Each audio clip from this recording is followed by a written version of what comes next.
है ना।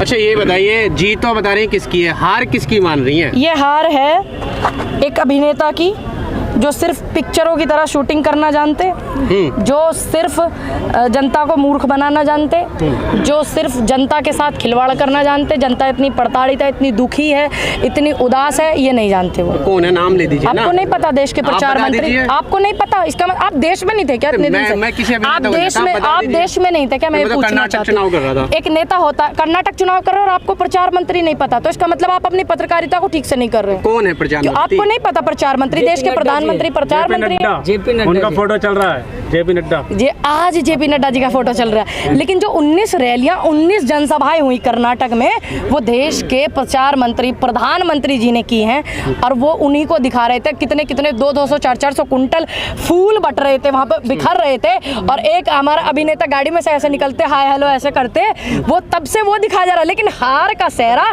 कि नड्डा जी के सिर पर। ऐसा क्यों भाई, काई को ऐसा?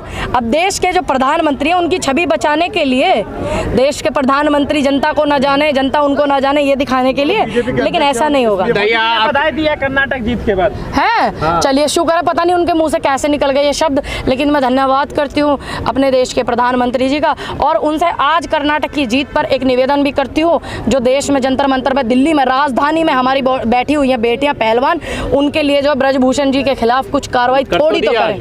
क्या कर दिए? ले लिए पद से वापस? पद से वापस? जेल गए? जेल गए? गिरफ्तारी? जेल गए? अच्छा गिरफ्तारी क्यों? पोस्को एक्ट क्या होता है? चलो तुम ज्यादा मेरे से पढ़े लिखे हो सके, पोस्को एक्ट में सभी को पता है कि सबसे पहले पुलिस पकड़ के ले जाती है, जांच बाद में होती है, लेकिन उन पे क्यों नहीं? अच्छा है, पद से इस्तीफा हुआ, अच्छी बात है, लेकिन मैं उनसे निवेदन करती हूँ कि उनकी गिरफ्तारी हो। केरला फाइल दिखा रहे मोदी जी, हाँ तो केरला योगी जी 41,000 ये तुम्हारा भाजपा की 41,000 कुछ 627 बेटियां गायब है गुजरात से, जो रिकॉर्ड आया है। 4 बार के मुख्यमंत्री रहे हैं हमारे मौजूदा जो प्रधानमंत्री हैं, और आज वो केंद्र में बैठ करके प्रधानमंत्री पद पर बैठे हुए हैं 2 बार से। तो वो 41,000 जो कुछ लड़कियां गुजरात से गायब है, उनका आंकड़ा ला करके दे में वापस पहुंचा दिया पुलिस ने। कहाँ पहुंचा दिया? यो गुजरात पुलिस का बयान है। बयान दिखाइए ना, जो 39,000 आई है गुजरात में ही तो आई होंगी। एक आध लड़की ने आकर के बयान दिया कि हाँ मैं भी हूँ उनमें से, दिया किसी बेटी ने बयान? 30,000 लड़कियों को शिकार बनाया आईएसआई ने, क्या कहेंगे आप? फिर वो आईएसआई में जो आदमी इनके घुसे रहे हैं, ये फलाना दल का आदमी, ढेका दल का आदमी, क्यों नहीं ये ढूंढते? क्या करता है इनका सिस्टम? इसका मतलब इस सिस्टम को सिर्फ विपक्ष के पीछे और अपनी नाकामियों को छुपाने के पीछे लगाते हैं। क्या करता फिर इनका सिस्टम? बात बताइए। मैं कह तो रही हूँ आपको, गुजरात से इतनी बेटियां गायब हैं, उन्हें गुजरात की बेटियों की फिक्र नहीं जो उनका खुद का गृह राज्य है। तो कर्नाटक की बेटियों की उन्हें फिक्र होगी नहीं, सिर्फ उन्होंने इन चुनाव के लिए मुद्दा बनाया और जनता समझ गई, और जनता ने इनको जो है अच्छे से रास्ता दिखा दिया कर्नाटक का। बजरंग दल बैन होगा? मैनिफेस्टो में कांग्रेस, मैनिफेस्टो में है, तो जो चीजें हैं वो हमारी जो हाईकमान है वो तय करें। आईएसआई के इनके कुछ एजेंट भी मिले थे, ये सबको पता है। जब बेटियां बलात्कार हो जाते हैं, रात के अंधेरे में जला दी जाती हैं, जब ये दल नहीं बोलता। किसान 700 लोग मर जाते हैं, किसानों की शहादत हो जाती है, जब ये दल नहीं बोलता। कहते हैं हमारे पास आंकड़े नहीं हैं। जब युवा बैठता है अग्निपथ में, कुछ आत्महत्या हमारे भाई करते हैं और बेरोजगारी का झंडा लेकर के वो घूमते हैं। कितनी यूपीएससी की वो 3 छात्राएं यहाँ पर धरना करके गई, जब ये दल नहीं बोलता। तो मैं उस दल पर कुछ नहीं बोलना चाहूँगी। सुना नहीं आपने? आप कम सुनने लगे, इसका मतलब काफ़ी समय बाद आए हैं, तो शायद आपको सुनाई कम आने लगी है।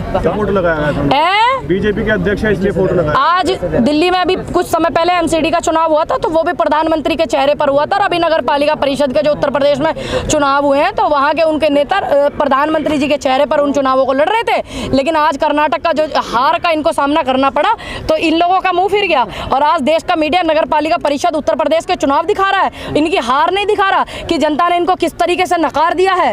इनके खोखले सिस्टम को नहीं दिखा रहा देश का मीडिया। अच्छा, भटक गए थे। अच्छा, तो तुम पक्का हर लोगों से मिले, तुमने बात किया वहाँ पे, वहाँ की जनता से? मैंने एक ओपिनियन पोल भी देखा, ध्यान रखना। 5 स्टेट हारने के बाद जनता पहले भटक गई होगी, अब नहीं भटकी। इनके झांसों में नहीं। हाँ, समझदार हो गई है ज्यादा कि ये नेता अपने बच्चों को विदेशों में पढ़ाते और बड़े बड़े सिस्टम पर बिठाते, और हमारे बच्चों को ये लोग जो है आतंकवाद के मुकदमे कराते, लड़ाई झगड़े में घुसाते। 5 स्टेट हारने के बाद एक जीते हो, अभी पीछे मेघालय, मणिपुर। अच्छा, हम अभी जो है हमने शुरुआत की है हिमाचल से, और आज हम कर्नाटक पर हैं, फिर हम मध्य प्रदेश में होंगे। और दूसरी बात, इस देश में समय का ईश्वर का सबका नियम है परिवर्तन। जनता ने परिवर्तन किया, अब जनता फिर परिवर्तन करेगी। और जिस तरीके से 70 साल तक इनकी सरकार को हमारे बुजुर्ग नहीं लेकर आए थे, और आने वाले समय भी ये इस तरीके से ही रहेंगे, ये ध्यान रखना। ये ध्यान रखना। हाँ, कितने कितने दिन को रहे सब है पता। आने वाले समय में क्या होगा 24 में? 24 में देश के प्रधानमंत्री कांग्रेस देगी और जनता कांग्रेस को प्रधानमंत्री देगी। कौन बनेंगे प्रधानमंत्री? हमारे देश में नेता कम है क्या? हमारी कांग्रेस में नेता कम है क्या? हमारे पास नेता नहीं है, कांग्रेस में नेता नहीं है। घोषणा कीजिए ना मोदी जी की तरह। ये हमारा क्या, मोदी जी तो बस ये कहेंगे हाँ मैं बनूंगा जी।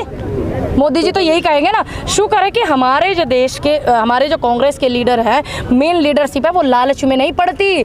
हमारे नेता सांसद और हमारी सरकार थी, एक भी मंत्रालय राहुल जी ने नहीं लिया, घर नहीं बनाया, इंदिरा जी ने नहीं बनाया, राजीव जी ने नहीं बनाया, नेहरू जी ने नहीं बनाया अपने लिए घर।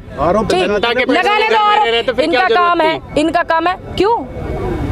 चुनकर के प्रतिनिधि गए थे, वो जनता के प्रतिनिधि थे। कैसे देख रही हैं कि जीत किसकी मान रही है, जो इतनी बड़ी जीत हुई है? ये सबसे पहले जनता की और कांग्रेस के एक एक कार्यकर्ता की जीत है, वहाँ के विकास की जीत है, वहाँ की बेटियों की जीत है, और वहाँ के जो युवा हैं, नौजवान हमारे साथी हैं, ये उनकी जीत है। उनकी जीत नहीं है राहुल, मैंने क्या बोला? एक एक कांग्रेस के कार्यकर्ता जितना सिस्टम लगा वो उनकी जीत है। सुनिए, इस देश में सभी का, मुस्लिम का भी और एक ब्राह्मण का भी और एक हिंदू सनातनी का भी, जिसे ये हिंदू हिंदू कहते हैं, हम तो खैर सनातनी है, तो इनका सबका वोट एक ही मायने रखता है। बीजेपी सबका वोट वही तय करता है। बीजेपी प्रवक्ता मनोज यादव जी ने बोला है पीएफआई ने मदद की है, मुस्लिम तुष्टीकरण किया गया है कर्नाटक की जीत में। अच्छा, अब इन्हें कुछ और नहीं मिल रहा। मैं ये पूछना चाहती हूँ, जनता को बधाई दे मैं वहाँ की कि तुम किसी के चंगुल से आज़ाद हुए हो और जनता वहाँ के सुकून में रह रही है। ये बधाई दो आप, शुभ शुभ बोलिए भैया। ठीक है,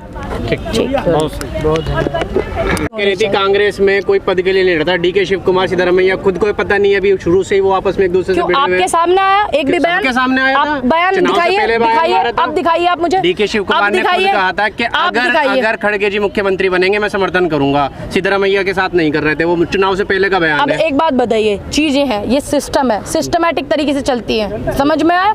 डीके शिव कुमार जी का भी बहुत कर्नाटक की जीत में योगदान है, सिद्धरमैया जी का भी है, खड़गे जी का भी है, राहुल जी का भी है, प्रियंका जी का भी है, और एक एक कांग्रेस के कार्यकर्ता का भी है और वोटर्स का भी है। तो ये तय करेंगे हमारे ऊपर के लिए, वो तय करेंगे हमारे हाईकमान।